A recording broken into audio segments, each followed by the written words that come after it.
মদিনার সবচাইতে গরিব সাহাবী বেলাল রাদিয়াল্লাহু তাআলা আনহু, লজ্জাস্থান ঢাকার জন্য শুধু একটা জামা ছিল, গায়ে দেওয়ার মতো কোনো জামা নাই। এই সাহাবীর মতো গরিব কোন সাহাবী মদিনার জমিনে নাই। এই বেলাল রাদিয়াল্লাহু তাআলা আনহুকে বিশ্বনবী ডেকে বললেন, ইয়া বেলাল আনফিক ইয়া বেলাল লা তাখশা মিন যিল আরশি ইকলালা।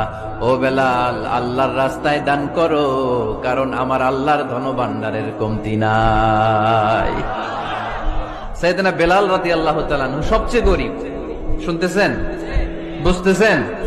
সবচেয়ে গরিব। ডাউন পার্টটা ঢাকার মতো একটা গার্মেন্ট ছিল, একটা কাপড়, এটা পেঁচায় আসতো, নামাজ পড়তো। গায়ে রাখার মতো কোনো জামা নাই, আর খাবার দাবার টাকা পয়সা বলতে নাই। ওই সাহাবীর বিষ্ণু ইসলাম বললেন, আনফিক বেলাল, বেলাল তুমিও দান কর, তুমিও দাও, দানের হাতকে প্রশস্ত করে দাও। আনফিক ইবনা আদম উনফিক আলাইক, হে বনি আদম দাও, দিলে আমি তোমারে দেব। যারা দান করে বেশি তাদেরকে দেয় কে? দিলেই আসবে, না দিলে আসে না। আপনি দেন, দেখবেন আসতে শুরু করছে। এটাই সিস্টেম। দিলে কমে না, না দিলে কমে। সুবহানাল্লাহ পড়েন।